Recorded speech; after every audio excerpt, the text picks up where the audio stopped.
Every transaction takes 3 to 5 seconds. Every XRP can do 17,280 transactions daily, meaning a total of $50 XRP could do Swift, derivatives, stock market, etc. 10,000 becomes hopefully not logical thoughts. So that's a good point. If XRP could be utilized every single second of every single day, then to your point, I mean, that's a lot of transactions if it settles every 3 to 5 seconds. Unfortunately, that's not possible. Institutions aren't going to, give up their XRP to settle it all day long. They're going to hold it for durations of time. I'm going to go with, again, this is not my math. This is Robbie Mitchnick was the head of digital assets at BlackRock. He came from Ripple.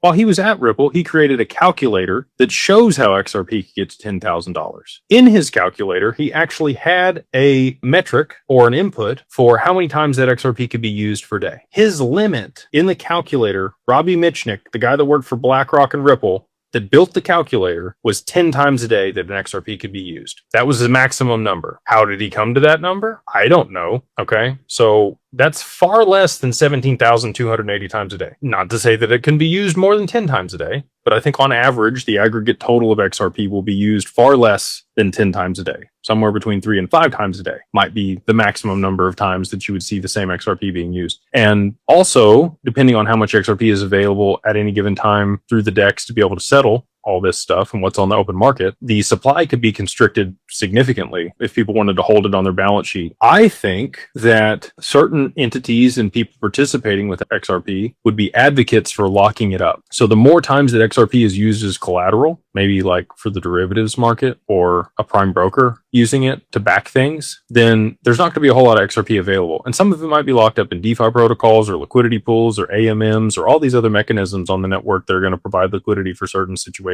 So all that being said, I'm going to defer to Robbie Mitchnick. I think Robbie's probably smarter than me when it comes to XRP and the XRPL and what BlackRock's doing and all that. And for him to make a calculator that shows the maximum times it could be used was 10, I'm going to stick with Robbie's.